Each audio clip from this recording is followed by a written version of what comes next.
Imagine running 300,000 miles in a lifetime. That's enough to travel around the Earth a total of 12 times. It's also equivalent to going from the Earth to the Moon and part of the way back. Now imagine doing this while simultaneously revolutionizing how to treat the human body. I want you to take a look at these two men. On this side, you see an Olympic marathoner who is pushing the human heart's limits. And on this side, you see a clinical visionary who is learning how to heal and treat the human body.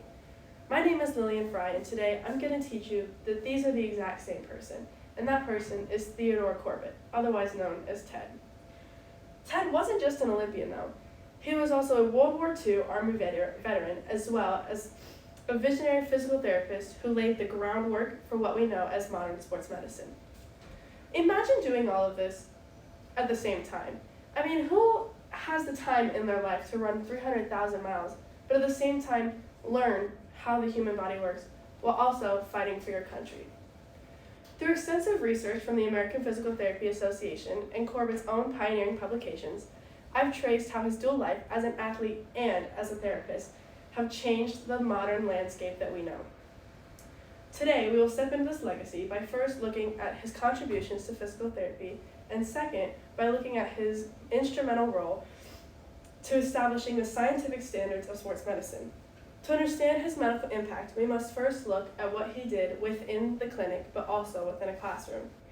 He transformed the practice of PT by using advanced psychological research with hands-on clinical treatments.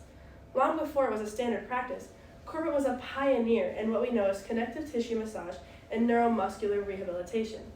As noted in the Ted Corbett archives and a testimonial from his students, Corbett decided as his mastery came from what he said was a result of, and I quote, using what works, discarding what doesn't, and always being able to improve what we don't know. Ted used his deep understanding of anatomy to help with chronic injuries. He was able to treat what was once deemed untreatable. His research at NYU didn't just stay in a book, though. It was able to be used to focus on the effects of deep tissue manipulation. In fact, in a 2022 article by FX Physical Therapy, it points out that Corbett was one of the first to apply these techniques to help the body heal from high-stress injuries. Corbett advocated for a full-body approach, rather than just treating the symptoms.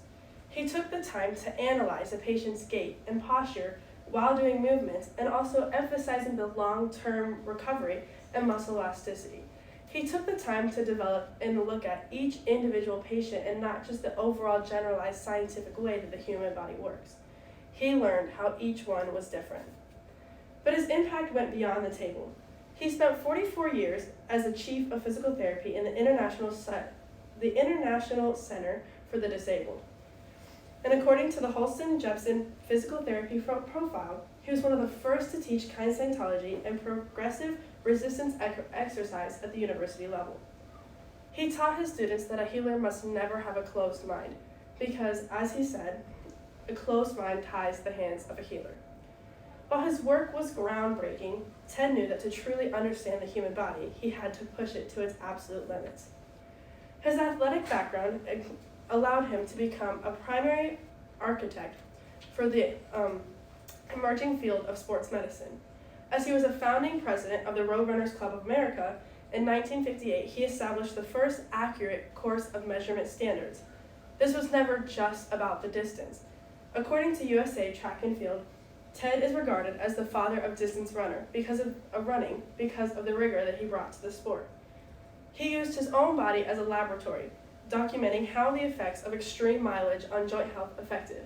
With him using his own body, we were able to get accurate measurements of your heart rate and the calories that you're burning. Because of Ted, sports medicine has shifted from just fixing an injury to performance optimization. But Ted's greatest hurdle was never just a marathon. It was the world in which he lived in. In 1988 interview featured by the Ted Corbett Archives, Ted reflected on the racism that he faced in the workforce and in the Midwest. He said, and I quote, "I was reluctant to take part in track meets because I didn't know what kind of report I would get. And I didn't know what problems I would get trying to find a place to stay." Ted faced an issue where nobody believed his work and his sciences due to the color of his skin. Everybody pushed him off to the side and said that he wasn't good enough just because he looked different than everyone else. Despite this, success for him opened doors for every minority who followed him. He taught us that there is the most important tool and technique you can have as a physical therapist is being able to understand the mindset. Ted believed that to be able to heal a body, you have to know what's going on deep down inside, and not just on the surface level. While his miles on the road were record-breaking, his miles in the clinic were absolutely life-changing. Today, we've explored how Ted's clinical innovations of physical therapy and his foundational work in endurance science created modern sports medicine. The man who ran 300,000 miles didn't just run for medals. He ran with a purpose. He wanted to learn how the body moves, how it breaks, and most importantly, how to fix it. As Ted often told his students, his greatest reward was never the medal. It was when his work was passed down to someone else. Ted Corbett taught us that the finish line wasn't just the end of the race. It was the beginning of a patient's return to a full and active lifestyle. Thank you.